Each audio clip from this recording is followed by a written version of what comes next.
Champ and Contender podcast. Hello, and welcome to the Champ and Contender podcast. My name is Joseph J. Jones. My name is Fabian Collymore. I'm a singer-songwriter. And I'm an ex-athlete for Great Britain. And we interview the champs and the contenders of this world from all different walks of life. We interview musicians, actors, athletes, and we particularly like interviewing boxers. And today, we've got a real contender sitting in front of us. He's just won the ABA Elite Championships, and his name is Freddie Pullen. How you doing, Freddie? How's it going, boys? I'm all good, thank you. Nice for coming in. I really appreciate it. We were saying off of air, we like to say what we were saying just before. We were looking for real contenders, like to come on the show, especially boxing contenders and things like that. And when you come up, we just couldn't stop laughing at your presence online. And Kevin Mitchell was a friend of the show anyway. And then when we saw that Kevin was in your corner, we was like, mate, you got to come on, man. Got to come on. And to win an ABA title anyway is pretty amazing. Now your name's up there on the board. But before we go into all that, Freddie, tell us who you are and what you do. Yeah, so my name's Freddie Pullen, or Fred Pullen. I'm 21 years of age, and I've been boxing since the age of about 7 or 8. Ever since I was almost able to hold my hands up, that was it. I was in the gym fighting. And you know what? It was probably the only thing I was good at as a kid. So I just almost stuck to it. And here we are today. I've boxed for England, around the world, in multiple different countries. I've had over 77 fights now. Wow. So I've had a few. Won gold medals for England all around the world. Boxed against some of the best boys. And like you said, I've just won a senior ABA title, which is, in my opinion, the best title you could win as an amateur boxer. It's yeah. But all going well, boys. How's it going? Yeah, it's good. We're all right. They don't hand out those titles. Do you know what I mean? Yeah. Like when you think about people, especially from West Ham, Nigel Benn, Kevin Mitchell, Spinks as well, like massive. Who influenced you in boxing then? Who kicked off your career? Why did you decide to put on a pair of gloves? You know what? It was always my mum. My mum was the person that pushed me into it, because her dad, my granddad, Gary Davidson, he was big in the boxing game. He actually owned a pub called the Thomas a Beckett. Oh, right. Which is like quite a famous pub in the boxing world. Yeah. And so she grew up all around boxing. All her life was boxing, especially a younger life anyway. So she was always keen to get me into it, but the real reason she pushed me to get into it was I played football as a young kid, like any other young kid would, and I was useless, right? I used to almost, the way I used to run, I used to look like I was dancing, apparently. So I got the nickname Pineapple Pullen. I don't know if you know. You know Louis Spence, Pineapple Studios. They give me the nickname Pineapple Pullen on the football pitch. No. So she said, listen, leave football alone, start boxing, and since then, I ain't looked back. Just, been all in on it ever since then. And, just fell in love with the sport. I mean, I walked into the gym. That was it. That was me. I was sold. So so was there any other, apart from your mum, was there anybody sort of from the boxing world you used to watch on the TV and think like, oh, I want to be like that? Yeah, countless. The main man for me, though, growing up was Manny Pacquiao. Like, he was the man for me growing up. Especially, like, I was always into boxing anyway. Like, I loved Manny Pacquiao. Like, I remember when he boxed Floyd Mayweather and he lost to Floyd, I cried myself that night. I remember being a little kid, laying in bed, crying. I woke up as well at like 4 a.m. because it was in Vegas. Yeah. I remember waking up at like, my mum woke me up at 4 a.m. to watch it. And he lost, and I remember I cried myself. I was like, I felt like I lost almost when he lost. And for me, Manny Pacquiao was the man. I watched all these fights, watched all the documentaries. I don't know what it was about him, but it was just, I just was obsessed with him as a young kid. On the other shoe to that on my foot, I used to love Ricky Hatton. And really? I cried with Manny Pacquiao. Yeah, isn't it weird with the travel generational thing, isn't it? Of course. Yes, and then Pacquiao to me was the man. And then after that, he's not a boxer, but McGregor as well. Like as a young teenager, like when I was like 11, 12, that's when McGregor was almost coming to his rise. Okay. So McGregor, when he was coming up as well, he was like the man to me. Even though he's not quite a boxer, so to speak, but he's still the fight game, and he was still involved in it. And it's almost, I related a lot to him because the way he come from nothing, and then look at what he's done with his life. And I almost always looked at him and thought, I can do that. If he can do it, I can do it. Yeah. So you're a southpaw? I'm a southpaw as well. It So makes sense. That probably makes sense as Yeah, well. Yeah. I was thinking, why are you liking these left-handed? Yeah. I'm a southpaw myself. So that's probably makes sense as well. Yeah. The senior elites. What was it like winning that title for you? Mate, what a buzz! Like, it was unbelievable. It felt almost surreal. It didn't feel like, even after I won it, it didn't feel like I'd won it, because that title there, as a kid, it was always the one. Even as like a young kid, I wanted to win the senior release, because I don't know if you know, but I boxed in 6 national finals in total. But before that one, it was 5 national finals, and that's as a schoolboy, junior, and youth across the ages. And I'd lost in all 5 national finals. Wow. And my dad always used to say to me, "Don't worry about these titles, boy. They don't mean nothing. They don't mean nothing. These titles. The one you want to win is the seniors." And I was always like, yeah, cool, no worries. Yeah. So even though you lost, I was thinking that them losses there, they shaped me as a fighter, because I was always looking in the long run, looking at almost senior elites, and that's the one I wanted to win.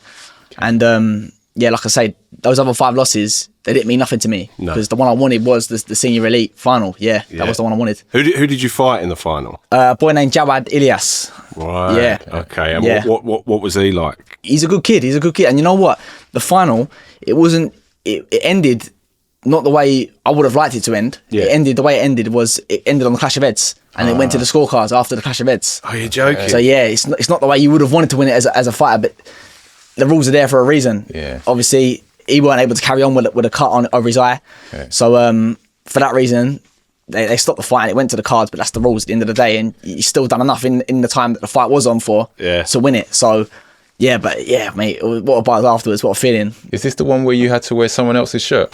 No, that was another one. That was something else. That was the pre-quarter finals. Okay. Yeah, that was a mad turn of events, because as a West Ham boxer, I've always wore claret and blue. Yeah. It's just the West Ham club colours. Irons. I've always wore, Irons, you know. And as a West Ham fan as well, it made sense. But I've always all my life had a blue vest, claret shorts. Since I've been at West Ham anyway.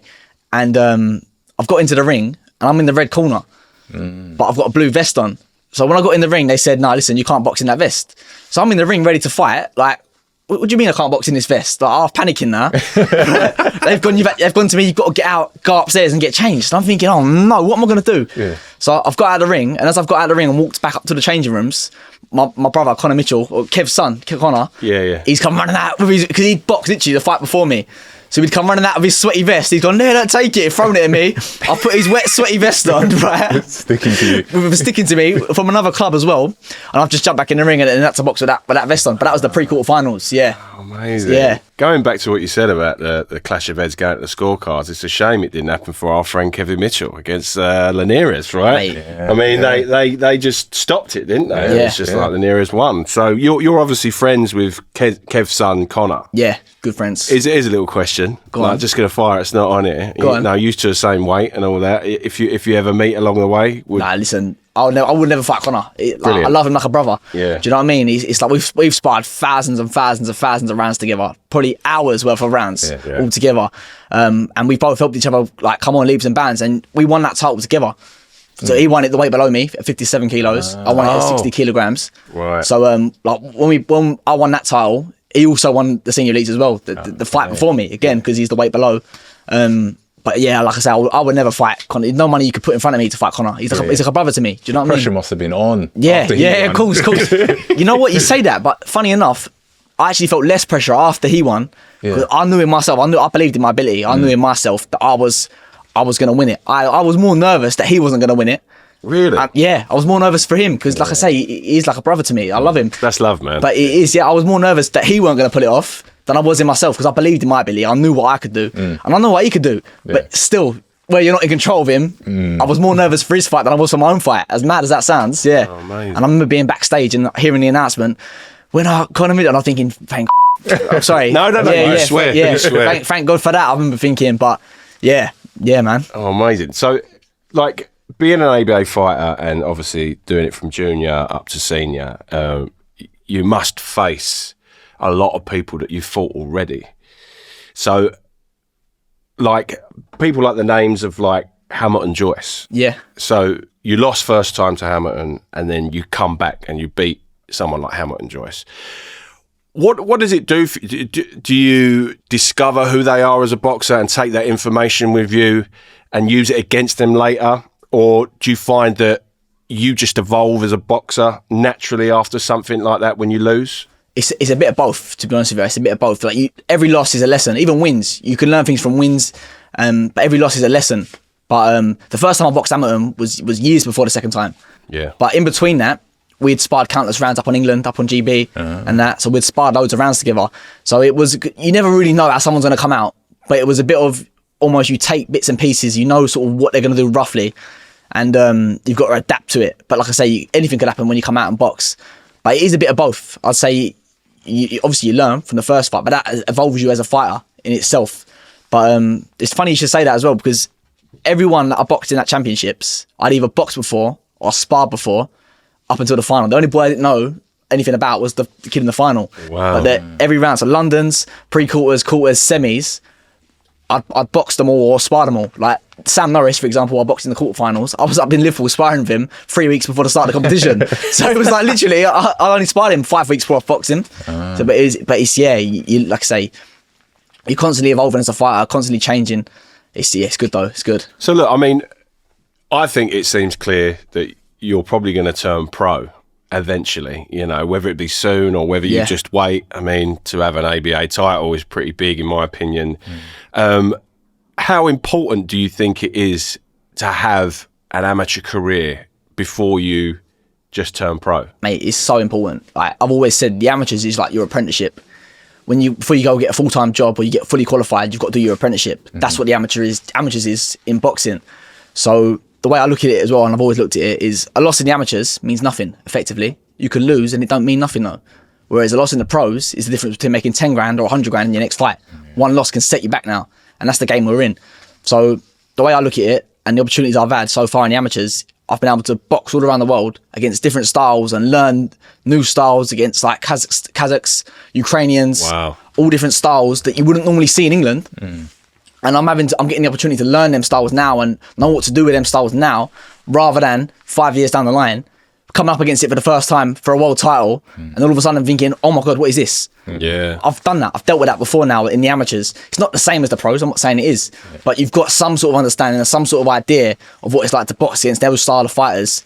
So, like I say, rather than leaving it all on the line when you're professional in however many years, I'm almost taking it in my stride now and trying to learn it now.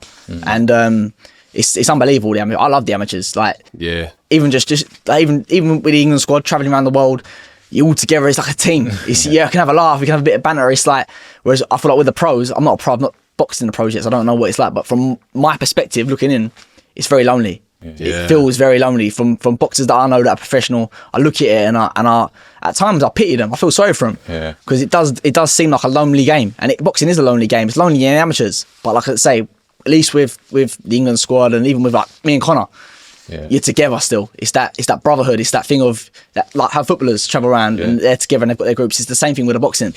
It's I think you've got to have an amateur pedigree. Myself, I think. Okay, so what's the hardest style that you've had to face in the amateur?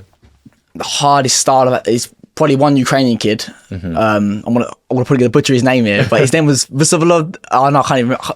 That's all right. He had a mad name anyway. I'm not even going to try and pronounce it. But one Ukrainian kid, and he was almost like a relentless pressure fighter, but he'd be smart with his feet at the same time. Okay. So it'd be constantly coming forward, but it'd almost, if you can imagine it, it'd come in and pull and then come in again. It'd almost take one step out or half a step out and then take 2 steps in. Okay. He'd constantly be pressuring you, but that push-pull sort of Usyk sort of style in a way. But that was a nightmare to deal with, and that was one of my first ever international fights. So how did you deal with it? You know what? This is going to sound crazy, but I just blanked out. Okay. I not blanked out, but let the body take over. Almost just flow state. Just let. I weren't even thinking, so to speak. And where he was putting so much pressure on me, I was just, I was in a way fighting on instinct. Okay. And I actually got cut in that fight. First minute of that fight, I got cut. Yeah. And and it was the first time I'd ever been cut in my life as well. So I was panicking a little bit because you feel the blood drip down. You think, oh my God, what's that? And then the next thing you know, it's in your eye, and you're thinking, oh no, like that. And then you've been sent over to the doctor. But you're dealing with that, and then you're trying to stay calm and then still deal with who's in front of you. But I ended up getting the win over him anyway, beat him unanimous, and he was actually a European silver medalist. Wow. So he was a top fighter. But yeah, like I say, that was one of the toughest fights I've ever had as an amateur, just because it was just like, whoa, like overload almost, to the point where you just went into flow state and just I weren't even thinking about what I was just throwing. And sometimes it comes down to that. It comes down to who wants it more. And safe to say that I wanted it more that day, and I got the win over him. Yeah. A lot of people talk about the Cubans being so good in the amateur. But Yeah. you're saying Ukrainians. I've never come up against a Cuban. Oh, okay, so okay. I can't say, but like the Cubans are unbelievable fighters. But they stay amateur their whole career almost because where it's a what's the word? It's you have communists or something. communists. That's the Oh. word. I knew it was something I was like trying that. to think of a style of fighting. No. I'm going on in a minute. Because Cuba's a communist country, obviously they're not allowed to turn pro. Yeah. So their whole careers they stay amateur. Yeah. So like when they're like 32, they're coming into their peak, but they've had all that experience of boxing and all their training for is boxing over 3 rounds. So all their life, that's all they're ever gonna almost amount to. And Wow. I'll tell you another country that surprised me, India. Really? India are an unbelievable boxing nation. But Yeah. again, none of them turn pro. A lot of them stay amateur because there's not that many opportunities over in India. Or to be fair, I don't really know too much about it. But yeah, a lot of them stay amateur. And we actually went out to India for a training camp with England. And the Indian fighters, unbelievable. Like it took me by surprise because I can't think of an Indian, a good Indian, but off the top of my head, I can't think of an Indian boxer by name. And they was unreal. It was almost to the point where like most fighters, when you're in a fight, you find a shot, and then once you found that shot, you know every time you throw it, it's gonna land.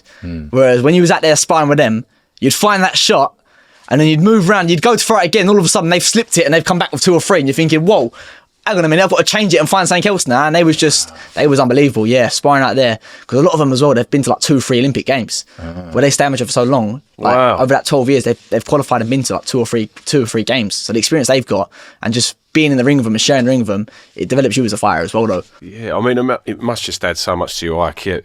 Like, just fighting with all these, these Different styles. different styles from all Yeah, over. yeah.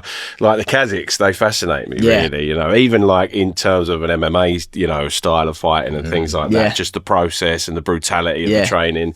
But everyone's different, isn't it? Like, I always feel with like the English, I say Brits are best and things like this because we're sort of born with the grit. Of course. For whatever reason, I don't know why it is. I think it's all the wars and Yeah. whatever, and it's just this sort of backbone, especially if you're an East Londoner, West Ham and all that. Come on. You've got it in you. But listen, like talking about, travelling around the world and being with the England team, could the Olympics be on the cards for you? Definitely, that's the goal. I've always said it. That's the long-term goal. Olympic Games. I've always said it. I've said it a few times. That I've always wanted an Olympic title on my arm. Yeah. Just because I think that's special, innit? Do you know what I mean? Be able to say you're an Olympian, like even if you don't win a medal, but just saying you've been to an Olympic Games, I think that in itself, you're part of a 1% club or a 0.1% club. Yeah. How many people can really say they've been to an Olympic Games? Yeah. I think there's something special about that. Oh mate, my dad was he got to 5 ABA finals and he never won. So it reminded me when you Yeah. said Yeah. it had 3 or 4, and he hates tattoos. Right? Yeah. I'm smothered Same. in them. Right? Yeah. But he was like, the only tattoo I ever get is the Olympic rings. I've always said the exact same thing. I've not got any tattoos and I wouldn't get a tattoo. But the only tattoo I would get, like you said, or like your dad said, is the Olympic rings on my arm. It's just always been a dream of mine. Yeah. Well, when you make it and you get there, come in. Show Definitely, it I'll on your come in arm. with a part 2, yeah. Oh yeah, definitely. You're coming back, man. You're coming back with 100%. another title. I'm telling you. So what's your proudest moment in your career so far? Proudest moment, boxing for England. Really? Yeah, just representing my country, boxing for England. That was, It's a good feeling. mate. Yeah. I wouldn't know. Yeah. I Yeah. drink for England. We haven't do any sports though. Yeah, that's got to be my most proudest moment though. Yeah. Yeah, definitely, without a doubt. Because How was your mum when you got that call up? you know what, my mum was buzzing. My mum, she was over the moon. Like my mum was funny because she can't come watch me fight. She gets nervous. Really? And you know what? For the first time, she actually come and watch me fight in this ABA's for the first time. Yeah. Like she sits at home, won't watch it, won't see it, but. For the first time this ABA, she come and watched it. But I remember when I first got that call up for England, she's like my biggest fan. So she was buzzing. Big up, mum. Yeah, big up mum. Yeah, big up mum. What's the thing people don't realise about the ABAs? Like, is there something that no one ever talks about? You know what? I think the main thing is people hear amateur boxing, and they almost assume like amateur boxing. It's not real boxing. It's amateur boxing. Because like I'll have it normally when people go, "Oh, you're a boxer, are you? Oh, what? You're pro?" And I'm going, no, I'm amateur. And they go, oh, amateur, all right. But people don't realise, like, the majority of boys that reach a national stage, I mean, quarterfinals, semis, finals, that reach that national stage of the ABAs, the majority of them boys would beat most low level pros. Like anyone could turn professional. That's what people don't realise. Anyone could. It's not like football, so to speak. Like, or I don't know about other sports, but I know football. You have to earn a pro contract. Like with boxing, anyone could turn pro. It's funny, isn't it? Like you get a lot of, I don't know. You get your journeyman, and then you sort of get the other side of it, which we were talking about a little bit off camera. Is like you've got to have a bit more about you now to be a boxer, and because of socials. And because of the state of the world that loves clowns and jesters and things like that, they go, hold on a minute, you can have a go at boxing, let's sign you up. And they might be half good at it. Yeah. And they start knocking people out for fun. You know, what's your take on things like misfits? You know what, I've always said it's good for the sport. Like, and that's a very unpopular opinion in boxing. A lot of people say, it's no good for boxing, it's this, it's that. But I've always been of the opinion that it's good for the sport, because the way I look at it is these YouTubers or whoever they are, Love Islanders, whatever it is, they've got their own audience and they've got their own fans, and them fans are going to be tuning in to watch that person box, whether they like boxing or not, because they like the person. So they're tuning in, they're watching this, and then all of a sudden they're saying, I quite like this is good. Hang on a minute. Some fella called Canelo's fighting next week, or Fred Pullen's fighting next week. That's meant to be a good fight. I'm going to tune into that. Yeah. This was good. I really enjoyed sitting and watching this. And then all of a sudden, those fans from other people, they're tuning into more and more fights because they enjoy it and they enjoy watching it. It's like I say, it's a domino effect. Yeah. It's a domino effect. So they go to the real people. Do you know what I mean? Like eventually, it's like, I enjoyed that TV series. Well, hold on a minute, go and watch the film. Yeah. Do you know what I mean? Yeah. That's what it's like. There's a little spin-off. Go and watch the real thing, man. Yeah. How did you meet Kevin Mitchell? How did I meet Kev? I met Kev. I boxed down in Devon when I was about 15. I boxed down in Devon, and Kev came up to me after I boxed and he said, I can help you. And to be fair, I'm lying now. The first time I met him was when I was a little kid. Yeah. A baby. He'd come around my house. They was all having a few beers and that. My old man and everyone. And they're all in my house. And I remember coming out my bedroom and there's Kevin Mitchell in my kitchen. And I remember I've got a picture of me as a little baby, of me and Kevin Mitchell, or not baby, must have been about 10 or 11. Yeah. And I've got a picture of me and Kevin Mitchell in my kitchen. Must have been the silly hours of the morning as well. Must have been like 3 a.m. or something silly, because I remember getting up out of bed, coming into the kitchen, and oh my God, it's Kevin Mitchell. That was the first time I ever met Kev. But like I say, the first time I started working with Kev properly, I must have been like 15 or 16, boxing down in Devon. And he came up to me after I boxed and he said, I can help you. I can add to your game. He said, come and train with me. And then ever since then, I've been training with Kev, and he's took me under his wing and he's looked after me, and he's helped me come on leaps and bounds. Like I've said before, I probably wouldn't be boxing if it wasn't for Kev. I probably wouldn't still be doing it, because I've had tough times, where I've struggled mentally in the game of boxing. I thought, this. I thought I might as well go get a job, be an electrician, or do whatever else. Yeah. And Kev's come up behind and said, "No, listen, come on, stick to it. Come on." And he's almost been on me. Come on, get to running. Come on, in the gym for 4, in the gym for 2, and he's texting me, ringing me every day, keeping me in the gym, keeping me through it. And then you need that sometimes, because most boys, they get to like they get to 17, 18, and all of a sudden it's partying, going out, girls, drinking, and then they think, going back to boxing, making weight again. I ain't doing that. And they end up going down the wrong path. And that could have been me, especially when I got to like 16, 17. There was a point in my life when I could have completely gone down the wrong path with ease. Yeah. But I kept on the straight and narrow because of Kev, in a way. And since then, I've just stuck to it, and I've been with Kev ever since. I'm 21 now, so the last 6 years I've been training with Kev or so. Mate, it's like almost a father figure, really. Yeah, in some ways, in the game. Definitely. So I was going to say about Kev, because I wasn't sure if it was like he was your coach, or if he was just a mentor, if it was like a family thing, like you said. But so he's your coach. So what's the best piece of advice Kevin Mitchell's ever given you? Don't get it. Move your head. Kev's given me so much advice over the years, and you know what it is with Kev as well? It's not like your dad giving you advice or anyone else giving you advice, because my dad always used to say things to me and I'd think, shut up, Dad. Because my dad never boxed. So in my head, I used to think, shut up, Dad, whatever, Dad. But where Kev's been there, he's done it. He's boxed at the highest level. He's done it all. Yeah. It's like, when he tells you things, you listen. Yeah. Whether that's like because of what he's done, or I don't know, but it's because he's done it, you think, right, well, if he's done it and he's done this and he went wrong here and he made this mistake, I can't make that mistake, because then that same thing will happen to me. And that can be the difference between winning the world title, or like you say, even though he was winning that fight against Linares, getting stopped on the cart, them little 5 and 1%, that makes a difference. Yeah, it's almost like, I mean, I always loved that Kev had the following that he had, and a lad from Dagenham was a world contender. Yeah. And I think, I don't know, tell me if I'm wrong, but like you said, you're from Upminster, right? So, lad from Upminster can dream as well, you know? Of course. Like, anyone can have a go. Like, we're all made of the same thing. Why can't we all have a go, you know? But, yeah, Kev, I sort of see it in you, you know, like, especially watching the socials. Like, it's the new in, isn't it, to someone? Like the social side of things. Yeah. So it's like you see your personality, and I mean, look, say people like, so this is someone who's never had the amateur career, which is Johnny Fisher, right? But you fall in love with him, you fall in love with the dad, you know, you love the rapport. We had Big John in here, Big John was great, you know, really good bloke, and you just, it's the new in, isn't it? And I don't know, I'm going to put my money down and say that you're going to have a similar following to Kevin Mitchell. You know, if you carry on in, you know, the way you are, and it's, do you know what? I feel like an old man. I'm like, don't drink, you know? I'm sitting here with a can of beer, like, I could have been a contender. You know, when the training is getting really tough, how do you stay motivated?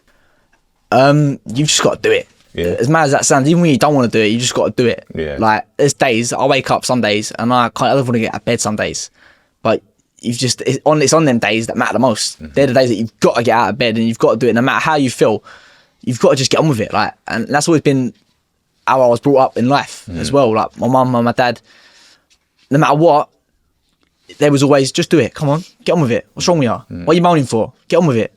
So no one cares. Get on with it. And that was always the whole, almost the voice that you heard growing up. Just get on with it.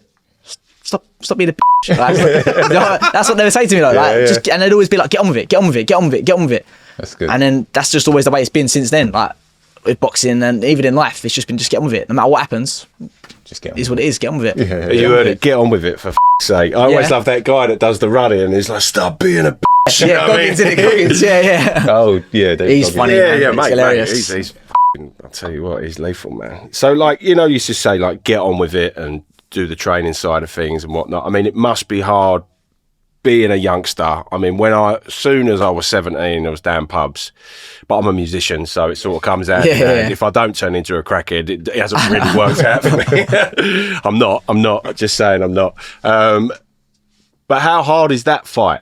When you see, I mean, I don't know if you've ever even had a drink. I mean, if you've trained from a young age, have you ever had a drink? I've had a drink, but like for me, even drinking, like it's gonna sound mad again. I'm going a bit deep here as well, but like, growing up, I always see my mum drinking and I see my dad drinking, and I look at them and I think, I don't want that. Like, as a kid, I look at them and think, I don't want to be like them. What do I want to be like? It sounds horrible for me to say it, but I used to look at them and think, why do I want to drink? So even now, like, I'd have a drink, but it'd be like twice a year. I've always had that rule from a kid. Like, and I probably shouldn't say it on here, but even like when I was 14, 15, I'd have a drink at Christmas, and then I'd have a drink like in the summertime when I was on holiday or something, and it's just stayed that way ever since. I've probably only been drunk about 6 times in my life. Do you know what I mean? But that's enough, though, isn't it? Yeah, really, of course. You know, because really you got the goal to go further. You know, and I always think, no matter what you do, like, if your passion, if you can make your passion your life, you know, and with a boxer, there's a certain amount of time. Same with a footballer. Like, why would you throw it away? You know, unless you're a footballer, like, unless you're Paul Gascoigne, I doubt many people can go and do what he did on the pitch and go and be the elite athlete. Because why not? I mean, he, even aside of him, for example, I know this is football we're talking about, must go, I wonder what I would have been like if I'd have never had a drink. You know what, right? I'll tell you a story now. This is the tipping point for me as well for why I didn't want to drink. Like, it must have been 2 years ago now, or more than that. It's 3 years ago now. So I must have been just 18. And I went Ascot with my cousins. I went Royal Ascot in the horse races. We went over there for the day with a load of my cousins, and I got absolutely faced. I know I was wearing a Whoop. I don't know if you know what a Whoop is. The little fitness band watches Whoop, and I used to wear a Whoop. And I woke up the next day and my recovery score was 1%. And I've looked at it, I thought, oh wow. And I've looked at the actual stats. My resting heart rate that night was 94. Resting heart rate. My REM sleep was 0. So I had no REM sleep. And my breathing rate was something through the roof. I don't remember exactly what it was, but I remember looking at that and thinking, like I've always been a lightweight drinking, but I must have had about 6 or 7 beers. Lightweight now. That was enough. That was lightweight now. Yeah, but that 6 or 7 beers was enough to send me crazy. Yeah. But when I looked at it, I thought, after 6 beers, that's what that's done to my body. And it took me like a whole extra 2 days to get back into the green zone recovery again, even after those drinks. So it took me like 72 hours to get back to normal again. So for people that don't know, tell us what's normal for you. So a normal heart rate would have been, a resting heart rate for me would have been like in the 40s. Wow. Somewhere in the 40s. You're fit. In the 40s? It would have been somewhere in the 40s. And then like the REM sleep, I'd be getting like at least 4 hours and like 5 hours a night REM sleep. That's good. On like an 8-hour sleep. Jesus, that's like, well, you know, like how fit you are. That must be such a bad thing as well, because you hear, I mean, the old story of like Bruce Lee, how fit he was, and then he caught a cold, they gave him like some antibiotics or paracetamol, and because of the reaction of the drug in his body, he was that fit that the body was like, what the are you putting in my system? Gone. Yeah. So you think like that, I mean, for me, it's almost like if I don't have a drink, I sound like an alcoholic, but like I have the best sleep ever, you know what I mean? It's relaxed, it's chilled. I wouldn't like to get that whatsoever. You know what? I told someone about that story with Ascot, and because I work up in the city as well, like PT people in the city, so you meet all sorts of faces and people that know loads of stuff. So one fella told me that apparently the reason you sleep so well when you drink is because it almost sedates you. I don't know how true that is, that's what I've been told, but he said it almost sedates you, but it doesn't allow you to get into that REM sleep or get into that. So the quality of your sleep, it's not the best, but you feel like you've had a good sleep because it's like going into the hospital and then putting you under with a drug. Yeah. It's like you've slept, but you've not really slept, if that makes sense. You've blacked out, and I mean, you feel like the reason your body aches is because in your sleep you naturally move, you know, and you don't wake up. You do naturally. When you're like this, like you say, you're sedated, gone, cold, you're cold. I mean, don't drink, kids. Don't drink. We had Sonny Hardy. Yeah, I know Sonny. Yeah. You sparred with Sonny, right? Sparred loads of rounds with Sonny. Yeah. Like he already trained with Kev as well. Yeah. Done loads of rounds, me and Sonny. Similar to me and Conor have done loads of rounds. Yeah. Good fighter, Sonny. Strong. He's one up. I'll tell you that. He's strong. Yeah. He's got this. When we interviewed me, you know, when we interviewed him, it was quite like a surprise how sort of together, focused and straight and sort of articulate, you know, like you meet boxers and things, you think like you don't know what you're going to get. Yeah. We're all mad. We're all mad. You've got to be to want to get punched in the head for a living, didn't you? You've got to be half mad. Exactly. So, I mean, he's gone on to do the pro route, you know, what is he? He's 8-0 now. Like, that's some good going, man. I mean, the competition's going to get bigger and better. Like, even just, do you talk to Sonny and just think to yourself like, oh, I want to turn pro? Or are you more, I mean, this was the question we was going to ask earlier, wasn't it? Well, I'm nicking it off you now. That's fine, it's cool. Yeah. But, like, would you turn pro and do the Olympics? No, you can't. You can't. Oh. Well, we read that you sort of could. You That's can. why we asked this. You can, but it's like, so with other countries, they allow you to come back amateur and you can box again as an amateur and go to the Olympics. But to do that in England, it's tough to then leave Team GB, go box as a pro, and then all of a sudden come back to the team. By that point, then you're out of contract. You can't just come back on the squad and go and box for GB in the Olympic. You can't do that. You've got to then win another national title, then get an assessment with the GB squad, pass your assessment with the GB squad, then get put on the bottom. You're at the bottom of the ranking order now. You've got to then work your way up through the squad because you're not the only boy on the squad. There's other boys that you're waiting on the squad, but you've then got to work your way back up through the squad, get back on the podium squad, then hopefully get picked for a qualifiers. Wow. And then once you go to a qualifiers, that's not to say if someone else has already qualified. If one of the other boys has been to the first qualifier and they qualify straight away, you're out. You missed your chance. Wow. So it's a long process. Uh, A lot of other countries though. And it ain't worth it then. No. Sorry to interrupt. Yeah, that's right. But a lot of other countries, they'll like you be able to. I don't know how they work exactly, but a lot of places where there's not as many boys, you might be able to come straight back, turn amateur again, and then go and box for whatever country you've got under you, or whether it's India or whatever country it is. Again, you said like, you know, people say to you, oh, are you a pro then? You know, it's like that. I mean, my thought went in my head. I just literally did that. Why wouldn't they have pro boxers showing for the Olympics for England. But then you go, hold on a minute, well, get the pedigree. Yeah. Get the people that are worked up through the ranks. It's not just that as well. I always say it's two different sports. Professional boxing and amateur boxing are two different sports. It's like running. You've got a 100-meter sprinter and you've got a marathon runner. Yeah. They're both two completely different. They're both in the same sport. They're both runners, but they're different. Yeah, you wouldn't train the same way a marathon runner would train. No. Same way an amateur boxer wouldn't train the same way a professional boxer would train. It's the same sport. It's still boxing, but it's not. They're worlds apart. So what's the difference in the training between amateur and professional? You got to think of amateur as a sprint, 100-meter sprinter, 3 rounds, quick, bang, burst, rapid. Marathon is a professional boxer, 12 rounds. Yeah. You got to slow you down. You sit down and your punches more. Whereas amateur boxing is a lot more about point scoring. Okay. Getting hit, hitting and not getting hit. Well, even though that is the principle across professional boxing as well, but it's a lot more rapid. Point scoring, less power shots. Really, you're boom, boom, boom, boom, boom. Whereas a pro will be like boom, fudding, sitting down in their shots, trying to put their shots together a lot more. It's just different games. If you used to try and box like a pro in the amateurs, you'd get beat. Really? Yeah, you'd get beat. You'd get beat a lot of the time. Fascinating. And elite, if you was to put, but it goes both ways. If you was to put an elite amateur boxer in against a world champion professional, they'd get beat. You could have a 2-time Olympic gold medalist. Look at Lomachenko, for example. He tried to rush into that pro route. He boxed for a world title in his second fight and got beat, even though he wasn't the elite of the elite amateurs. He'd won 2 Olympic gold medals. He was like 342 wins, 1 loss as an amateur. But he, like you say, he turned pro and then boxed for a world title in his second fight and got beat because you can't. I feel as though anyway, you can't rush that process. Yeah. You've got to work your way and build your way into it and work your way up. Well, I guess he felt like he worked his way up by doing 300. Yeah. Of course. Yeah. Anyone would think that. Yeah, I mean, I always, like you say, I feel like ABAs is a badge of honour, and I think I've been drilled into that through my old man through the years. And like when I heard. Like I always remember like people talking about Nigel Benn and like he's a fighter and he ain't a boxer and things like that. Yeah. Like, there's a difference. It's like, well, hold on a minute, you don't just win ABAs of course. for nothing. No, of course. Like have you ever fought like like when you get pro fighters and they go against young amateurs and stuff to learn a thing or two? Have you taught a thing or two to a pro? To a pro, like listen, I've sparred loads of pros. Go on, name drop. Name drop that. Biggest one's probably Joe Cordina.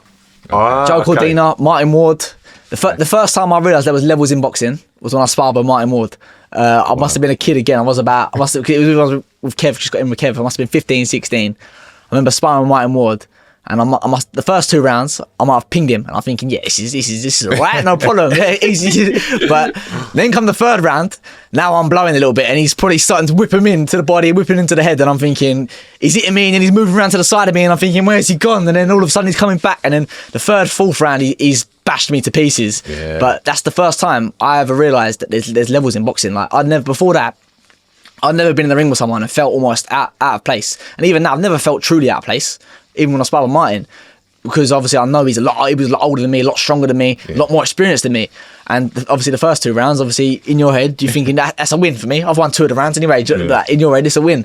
But even still, that was when I first realised there was levels. And even like sparring with Joe Cordina, world champion, mate, levels. I remember me and Conor was sparring with him this one day when he was training for... when he won the world title, I can't remember the Japanese fella, I can't remember his name, but when he won that world title, me and Conor were sparring for him for that fight, and he went to me one day, and Conor went, I'm going to drop you both with this body shot, this shot to the body, and we were both like, oh, shut up, Joe, you know you ain't.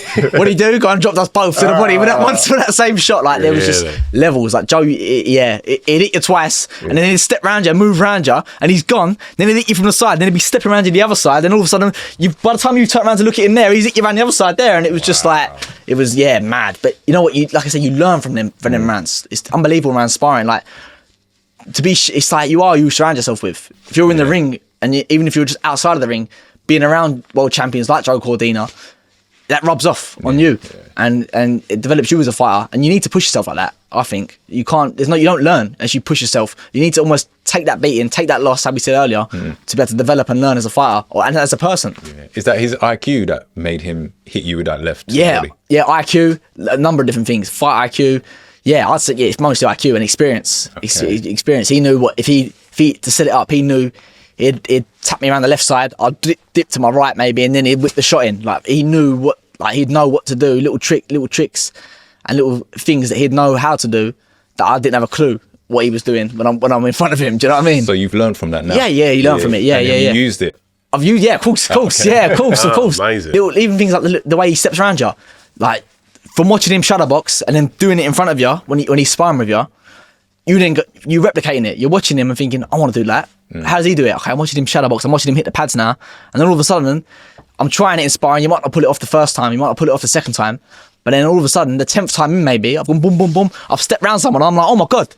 Look, I just did it. Do you know what I mean? But then you lock it in, right? Yeah, of course. It's And like then, playing a Game Boy or something. It's like, and then blah, blah, blah, blah. after that 10th time, you got it right for the first time on the 10th time. You might it up the 11th time, and then the 12th time you've got it. 13th time you've got it. 14th time you've missed it again. 15th time you've got it again, and it's that repetition of doing it over and over and over again. Becomes reflex. Exactly that. Yeah, muscle memory then. Yeah, exactly. I mean, looking at the like titles and things, like when you look at Joe and you see, oh, world title there. Like, do you believe you could do that? Listen, I've always said I wouldn't be boxing if I didn't think I could do it. If I didn't think I could go to the Olympics, if I didn't think I could win a world title, I wouldn't be doing it. I'd be wasting my time otherwise. It's like I say, boxing's a hard sport. People don't realise there's not a lot of money in boxing, especially as a professional. Unless you're at that top level, there's not a lot of money in it. You'd be better off going and getting an electrician apprentice and going and being an electrician. Because there's more money in that than there is in boxing. Like, and that's the truth. Especially at that, like I say, that low level. Once you get up the ranks and you start to get to that elite level, then there's money in it, of course. Like, you've seen the numbers, especially with Saudi now. Like, it's silly money in the game at the minute. But at the lower levels of boxing, people don't realise there's not much money in it at all. No. No. I mean, only sponsorships, I guess. And when like sponsorships become, you know, big brands and like they're everywhere on the shirts that they walk into. Because fighters rely on sponsorships, and that's the truth. Without sponsorships, you can't just live fight purse to fight purse. No. It's impossible.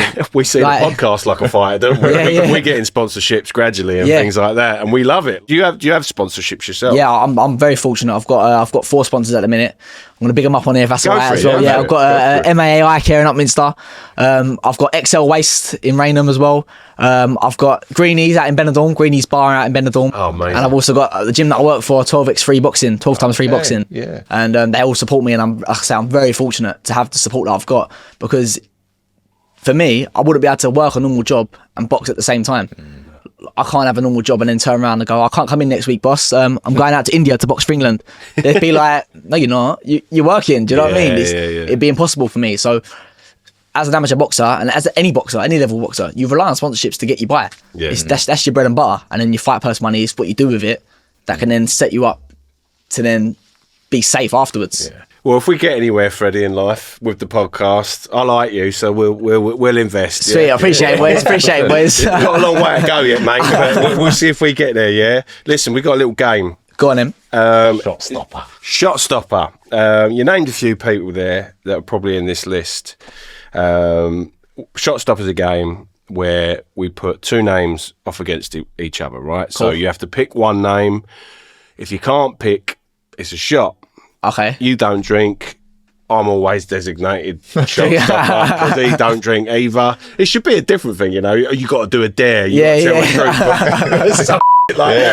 He won't be able to pick. He'll end up sitting there naked or something. Right, but I'll take your shot. We ain't going to do nothing like that. Cool. Nothing fruity. So, right. So just for example, you know, let's go with these 2. We're going to go Sugar Ray Leonard or Roberto Duran.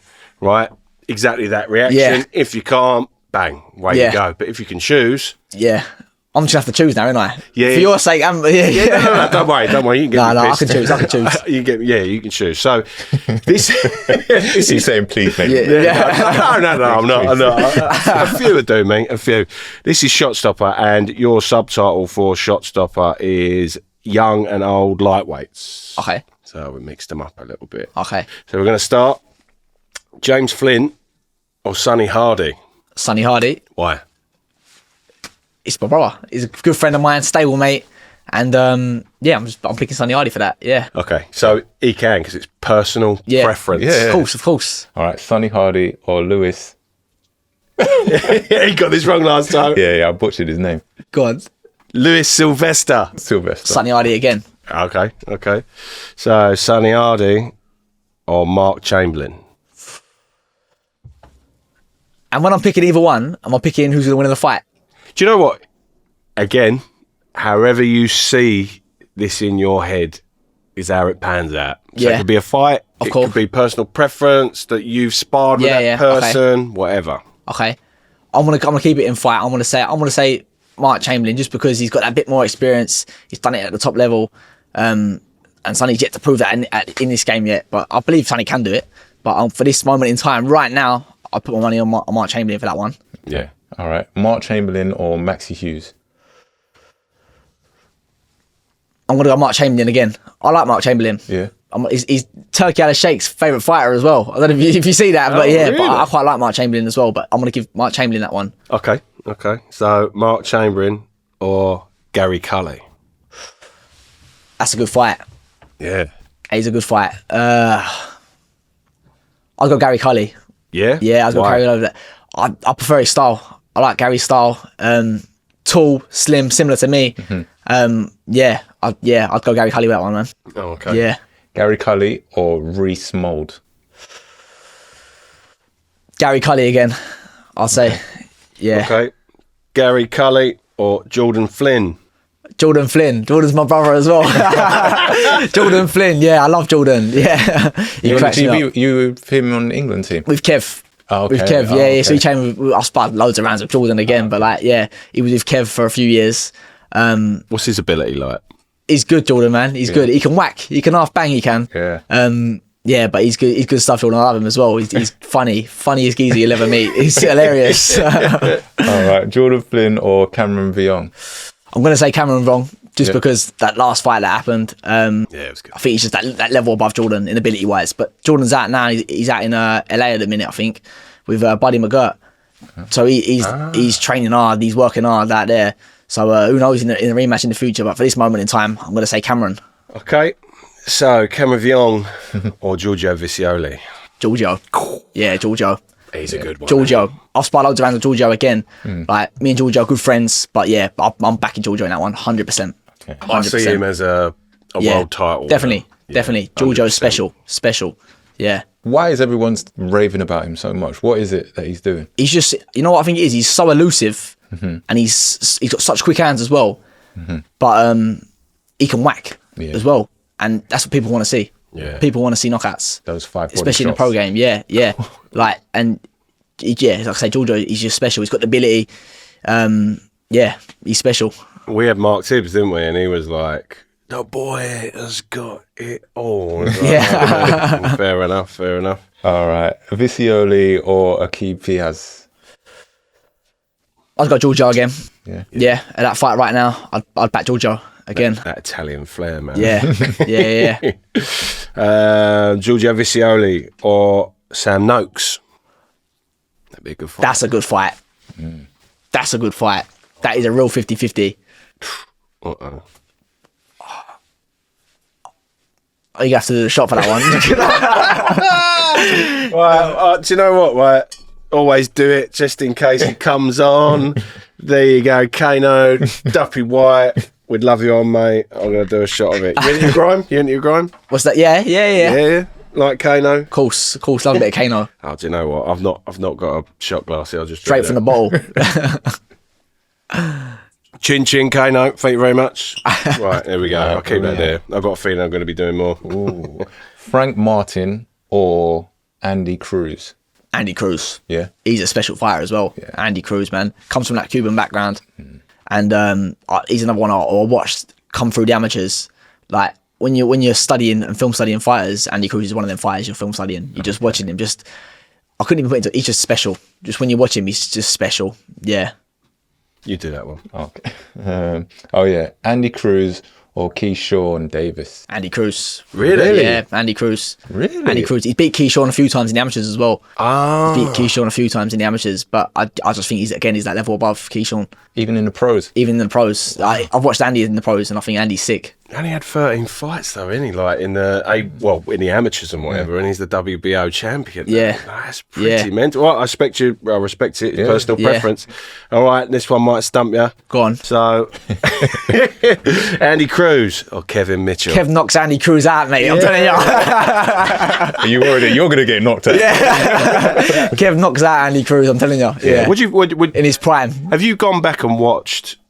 I mean, you must have done. We've all grown up with it. I mean, you've as a kid probably watching Kevin Mitchell, you know? Like, what did you make of Kevin as a fighter, as a youngster? Kev was sick, vicious. That's the one word that comes to mind. Vicious, ferocious. When you used to watch him and he'd put shots together, you'd think, like I wouldn't want to be any other end of them punches. Like just ferocious. Yeah. That's probably the best way to describe Kev. From my perspective, watching him as a young kid and like watching old videos of him. Just ferocious, vicious. Do you ever watch him to learn a thing or two? Yeah, definitely, because everything he's teaching you is off the back of what he's done. So even when he's telling you how to move your head and how to do certain things, you're watching old clips of him moving his head. Yeah. And now, even when you're watching him in the gym, he's still got it. Yeah. He's still got it now. He still don't moves lose the exact same way how you watch him when he was younger. He moves the exact same way now. You never lose it. This freaky thing happened when Kev was in here. I've never told this story. We've only said it to each other, haven't we? Go on. But so Kev was sitting there and telling his stories, right? And we was asking, we were both like listening, fascinated. And you might see us do this, right? I point to him when it's his question. He points to me when it's mine. Yeah. The reason this is here is because of Kev, right? We've got a little arrow, right, that we twist, right? Yeah. I couldn't believe the quick reaction to watching every movement that we did with our hands.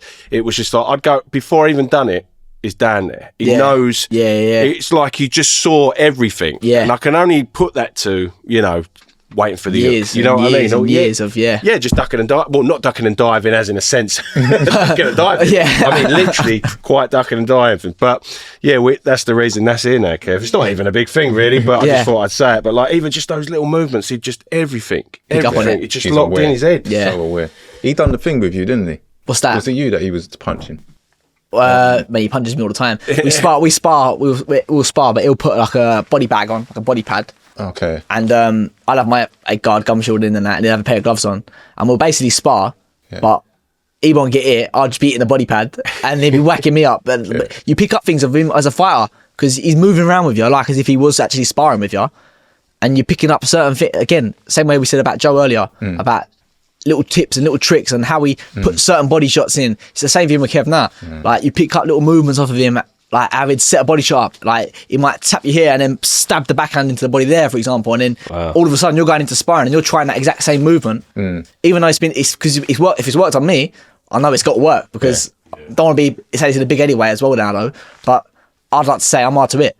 So if he's putting it off on me and catching me with that shot, okay, this is definitely going to work on someone that's less elusive and less harder to hit. Yeah. Oh, amazing. All right, who we got next? So Kevin Mitchell or Shakur Stevenson?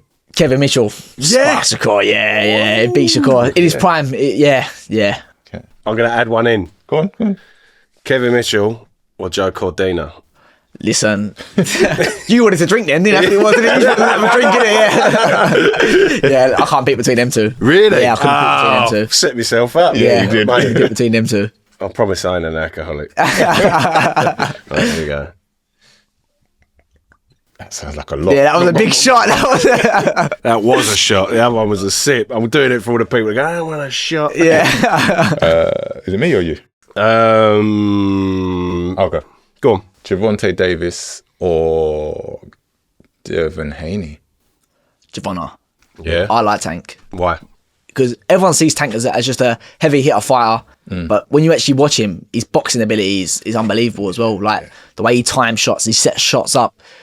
Like if you watch that Leo Santa Cruz fight, when he knocked out Leo Santa Cruz with that uppercut, like when you watch it and you actually understand what he was doing, you see it. He was setting up that left uppercut the whole time, setting it up, weren't working from a southpaw stance. So then he backed him up, switched orthodox, then threw it, see the opening obviously, and knocked him spark out. Like when you actually watch Tank and watch how he thinks and how he adapts, he's an unbelievable fighter. Mini Mike Tyson, isn't he? Yeah, but he's not just a fighter though. That's the thing. He's like technically he can box as well. People don't understand that about Javon. When you actually watch him, he can box as well. He's not just a fighter or not just a banger. He can actually box. What do you think of his last fight, the draw and all that? I think you don't want it now though. I think that's the problem with him now. He's not with boxing. You've got to be all in. It's one of them sports. You've got to give it your everything. You've got to be all in. You can't be worrying about things going on outside of the ring. You've got to just be focused completely on boxing. And I think that last fight, from my point of view, he weren't all in. He don't want it as bad as he used to. I don't think anyway. Maybe, but yeah. That's the thing as well with a lot of fighters. McGregor, someone who I looked up to as a kid. his whole motivation was money. Got the money, then he was like, That's why he does the walk. yeah, do you know what I mean? He got the money and that was it. He got no more motivation to fight because it's a tough game. Like it's the hardest game in the world. I don't care what anyone says. The fight game is the hardest game in the world. It's unforgiving. Yeah. So the minute you're not all in and you're not fully committed, that's when you get hurt. Yeah. And that's why he does the walk from McManaman from wrestling, isn't it? Because of all the money Yeah. he's got. So he Yeah. does the walk like Yeah, that yeah. and all Vince that. McMahon. What Yeah. was up, McManaman? Yeah, yeah. Like the curly hair footballer. Oh, I've had a shot. 3, 4. Oh, wow. McManaman. Right, where did that bit at? We're leaving that. Right, so we're now going Tank, last one, or Lomachenko. Lomachenko. In their primes, in Lomachenko's prime, yeah, he beats Tank. He's too clever, too smart for him. Okay. Too much of a high level boxer. He's that level above. All right. Lomachenko or Pacquiao? If they were both the same size, Yeah, sorry. yeah, that's shot. Yeah, you gotta take a shot now. I only added it because I know that's one of your favourite boxers. Yeah. Sorry. Yeah. All right, I no didn't mean worries. that. That's Yeah. fine, don't worry. Right. We're here to Cheers, go. Freddie. Yeah. That was Go, shot go. stopper. Yeah. Thanks very much. Little one. I ain't doing all that. I've got to look after a baby in a minute. Next time I come back on, I'm just gonna say shot for every single one. Just see how it You can see his hands at the top of Do the you remember bar. Risky Roads was just like, he was genuine. I can't choose. I was like, mate, come on. I'm drinking. Like, he drinks, but he was in the hospital at that time, wasn't he? Yeah. So just fresh out. Right, let's talk a little bit about your coaching, because you do coaching as well. Yeah. I mean, look, a long way off yet. We've got to go and witness your career and you winning titles and stuff yet. But is that something you think later on in life that you'll just do? Yeah, definitely. There's definitely the doors open for me, I think. And the reason I got into coaching was because like boxing's all I know. Really and truly, all I know is boxing. All my life. Like I never paid attention in school. Couldn't care about maths, English, science. Didn't care. All I was thinking about in school was boxing. Boxing. It's all I know. Studied it like as if it was my maths homework, or as if it was my science homework. So I feel as though I've got quite a good boxing brain, because for 14 years of my life, that's all it's ever been.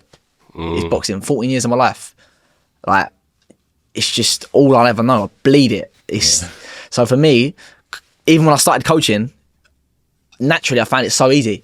So easy. Like I walked into the gym and I could look at people, like not high level people, like just regular gym goers who want to improve like their boxing, and I could just look at them and say, right, he's doing that wrong, this wrong, just by looking at the way they move their feet and other little things. And naturally it's just easy for me. Like I don't even have to try, I don't even have to think about what it is that they're doing. I can just look and go, yeah, nah, you've got to bring your back foot around this much, or little things that they're doing wrong, you can just tell straight away by looking at it, because it's all you know, it's all you've ever known. So coaching for me is, and I enjoy it as well. Like generally I enjoy watching and I enjoy helping people. Is the main thing. I think I enjoy actually seeing people progress and seeing that I've helped them progress in that way. Like I enjoy that. So yeah, coaching definitely could be an avenue I go down. Yeah. I can see him commentating as well. You'd be great for all that, man. You know what I've always said that like when you think about your purpose in life and everything else, I've always said my purpose, I think, is to perform. Whether that's boxing, that's one outlet for it. Whether it's on camera, whether it's commentating, what it is, I feel as though like, my whole thing is just to perform and just put myself out there. Yeah. Like I truly believe that. Well, you think about Muhammad Ali, the greatest poet of all time. You think about Joe Frazier. Yeah. He used to sing the blues and he used to record albums. You think about Jake LaMotta, so Raging Bull. He then become a comedian off the back of like not being a boxer anymore. It's like the limelight. Like, you know, no one knows my dad's career, but my dad, after boxing, become an 1830s rep.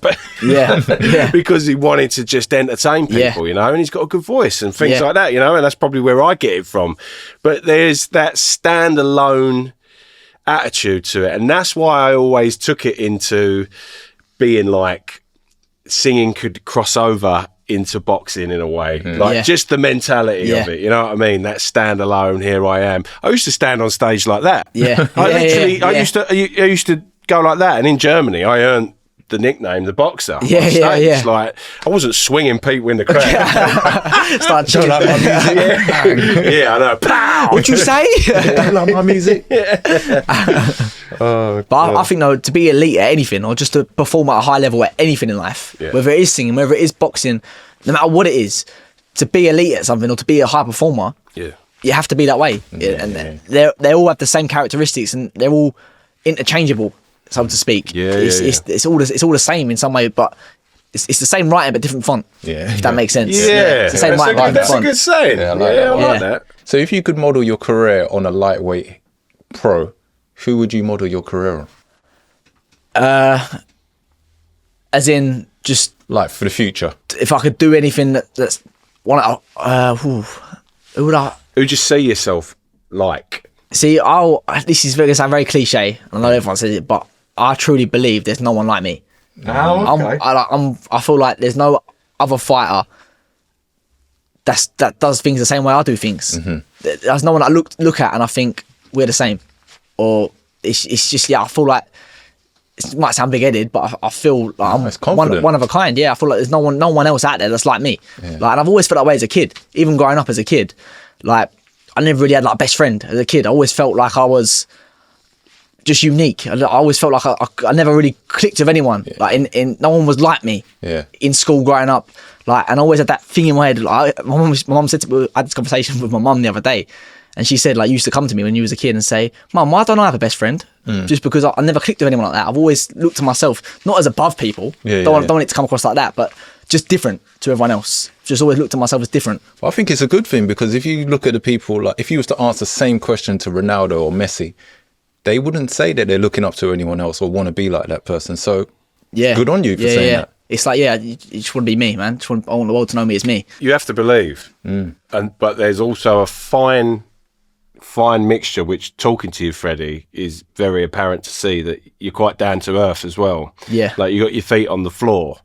So just sounding like an old man again, always keep that, man. Like, don't let the belief system go, I can do anything without these people. Do you know what I mean? It's like, but he's got, you've got it. You've got your feet on the floor, man.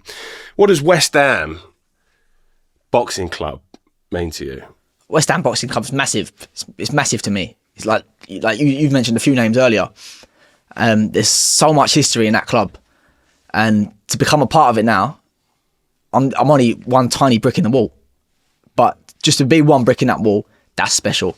Because I always used to walk in that gym and look at the names on the balls, and you look at some of the years that people won titles, and it'd be like 1946, and you'd be like, that name's been there since then. Like, as a young kid, I never knew no different. It probably got put on there in like 2015 or 2016, but he won it in that year, and he's been remembered for that long. So it's like, if his name's been remembered for that long, wow, why can't mine? And now I am on that board now.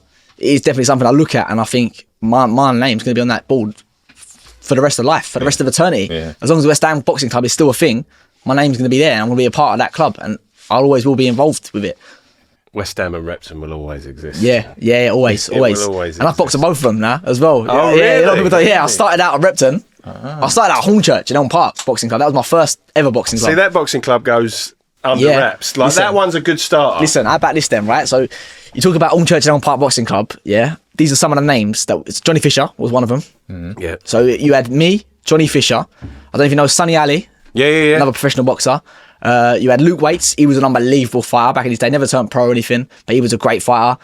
Bobby Gurr was another one. Unbelievable fighter. Like, there was so many. If I was to show you a picture of the boys, Jimmy Croxton, he turned pro. Pencil, Jimmy. He was another one in the club, but there was so many boys. I've got a picture, we found it the other day, of us at Abs Cross School, I think it was. And it's an old picture of one of the home shows that they had at Abs Cross. I think it was Abs, I can't remember exactly where they had it, but in one of them old home shows, and you look at the picture and you look at some of the faces and you go, we had some squad in that gym. It was an unbelievable squad. Well, it's down to Jimmy Tibbs as well, isn't it? Like, people like that used to train there. I used to go there when I was a kid, and I got absolutely knocked 7 shades of shit at me by an Irish kid that was coming through, literally like travelling through the area, and trained at Hornchurch. I think it was like, he did like a month there or something like that, and he was 14, I was 12, and I'm big, and they put me in with him, and my old man's watching on in the wings, couldn't believe that it was allowed to happen. Like, knock 7 shades of at me. But again, you learn from it. Of course. And it was like, after that, when I was fighting, like, you know, my own age group and things like that, you learnt a thing or two about a thing or two. Of course. And it was, you know, this whole process of not getting hit. But I love it. I wish, that's the one thing. I'm always jealous when boxers come in, because it's the one thing I wish I could have been. Yeah. No, you know. Really, yeah? Yeah. If I could get punched. Yeah, I was going to say, listen, you know what? Trust me, I regret it now, but no, I'm joking. I don't really regret it. Mate. I don't really, but yeah, it's a special sport. Definitely, it's a special sport. For those who are viewing as well, the people that do, it looks like I've been smacked in the face by something. I got an eye infection. I just want to get that in there before anyone comments on it. But What's the one venue that you would love to fight at? The one venue, London Stadium. Cool, I've always said that. I have always said London Stadium, but I've also like. See that Times Square, New York? See that show of the weekend? Yeah. That looks special. But I would have liked to do that with a crowd. Yeah. Is that that was the image I had of that in my head, that show. I thought they was going to have literally a ring in the middle of Times Square, and they was going to let people around and watch it. It sort of let it down a little bit, but before that show happened, that would have been my dream like something like that, but in London. Imagine that, Leicester Square. Imagine like Leicester Square boxing event, how that Times Square was, but with people all there, all open to the public. That would be. got to be careful of the crackheads, though. Yeah. Yeah, but something like that would be like obviously London Stadium. Yeah. I've always said that as well. I've said it on previous interviews and previous podcasts and things. Yeah. But yeah, something like how that Times Square show was, but in London, Leicester Square or Piccadilly Circus, any like somewhere massive. Do you know what I mean? Like, do you know what I'm seeing? I'm seeing Eddie Hearn picking this up and saying, I'm doing this. Yeah. Listen, Eddie, if you rob this off me, mate, it's going to be trouble. I want a big, do you know what I mean? Well, I'm seeing Sonny Hardy's a West Ham fan. Mate. Freddie's a West Ham fan. Listen. Connor's a West Ham fan. Yep. Kevin Mitchell. Jimmy Saints. George Liddard. We said, because we're all good friends as well, and we was in the Brentwood kitchen not long ago, and we said, imagine a fight card where you've got in the London Stadium with me, Conor, Jimmy Saints, George Liddard, Johnny Fisher, all Essex's London boys, all from around the area, all from like Brentwood, Hornchurch, Upminster, Romford. We're all from the same area. Yeah. Imagine a show with all that. Like I'm telling you now, we would sell it out. It'd be packed. There's your clickbait. We'd have it there. We'd have it packed. I'm telling you.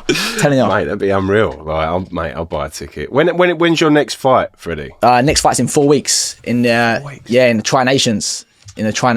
Oh, what date is that? The 30th, that weekend of the 30th, 31st, and the 1st of June. That weekend. Can't promise, but I've got a little. Listen, I've got a little girl.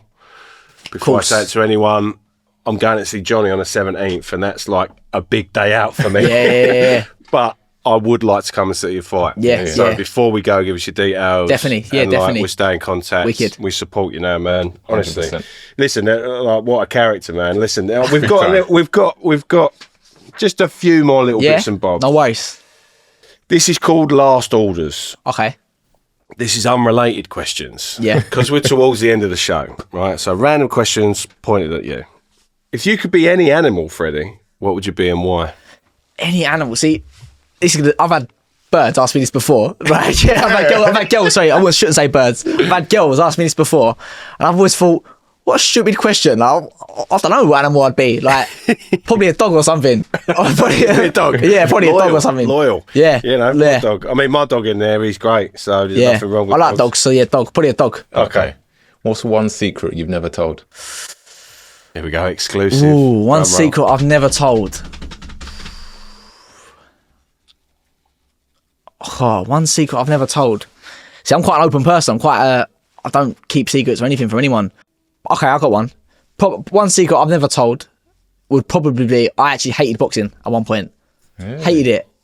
Like I've got videos on my phone of me saying I don't know if this is for me.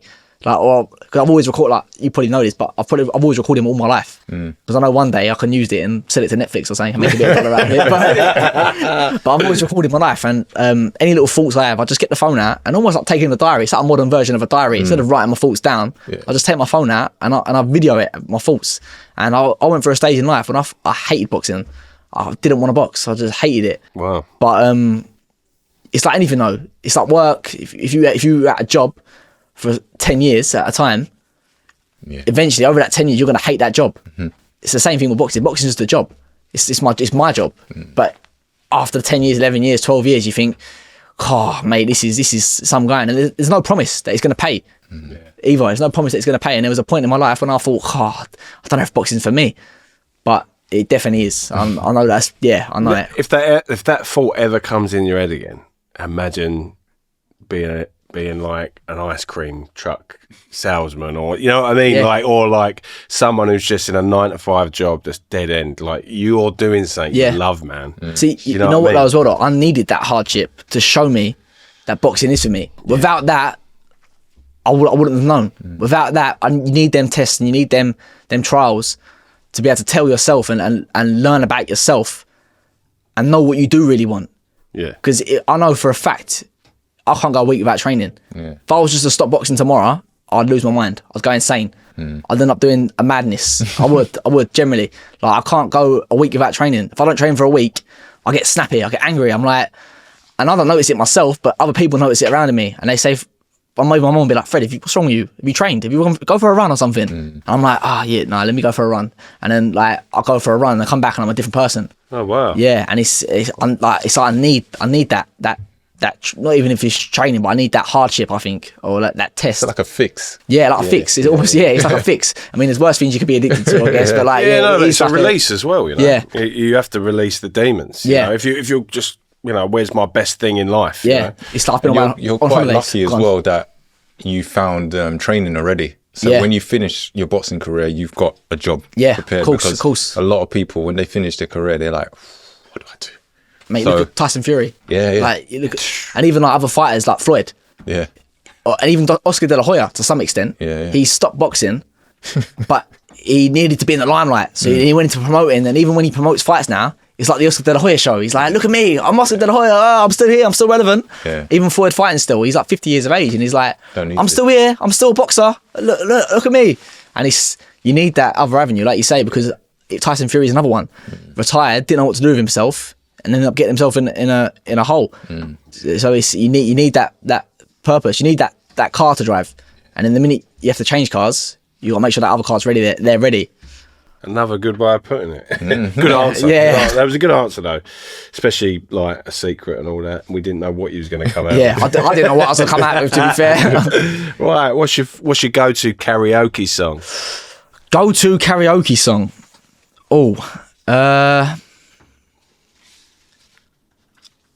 See, I love a bit of karaoke. I do love a little sing-song. I'll probably say Love Come Down. You know that one?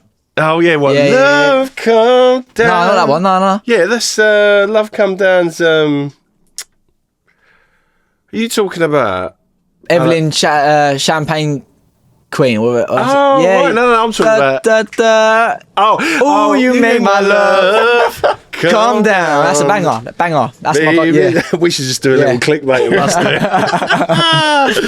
I'm talking about Palanatini. Me, I've had a drink. Yeah. What are you most afraid of?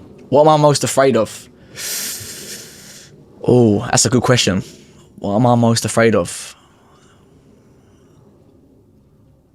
Wasting my potential and not being who I know I could have been. Like I said it earlier. Like I've always known I'm different to everyone else. Not in a better way again, but I've always known that I've believed in my ability and I've known what I can achieve. I know what I can achieve even to this day. And now I really do believe that I can do great things. Like, and if I wasn't to do great things, or even if I wasn't to achieve to the level that I know I can achieve to, I'm afraid of not doing that, not achieving my best. Yeah. My old man I'd love you to meet my old man actually, because he's war stories for days and stuff like that. But I grew up on the saying I could have been somebody. I could have been a contender. Yeah. You know, and that's like his biggest sort of regret in life, that say like booze and stuff like that took over. So never let that happen. No, of course. I sound so preachy and old. No, but it's true though, because I look at it as well. Like if I don't achieve what I know I can achieve, I've let my mum down, let my dad down, I've let my nan, my granddad, I feel as I've let them down. If I don't achieve what I know I can achieve, I've almost let them all down. I've let God down in something, because if I truly believe God wouldn't have put that thought or that vision in my head if it wasn't for me to be able to go and achieve it. He wouldn't put something in my head if he wouldn't give me the ability to do it. Or he wouldn't give me the path to do it. I truly believe that. I've let everyone down if I don't achieve what I know I can achieve. You'll do it. Definitely. Believe in Freddie, man. One day. Little badge there. We believe in Freddie. Right, so last one.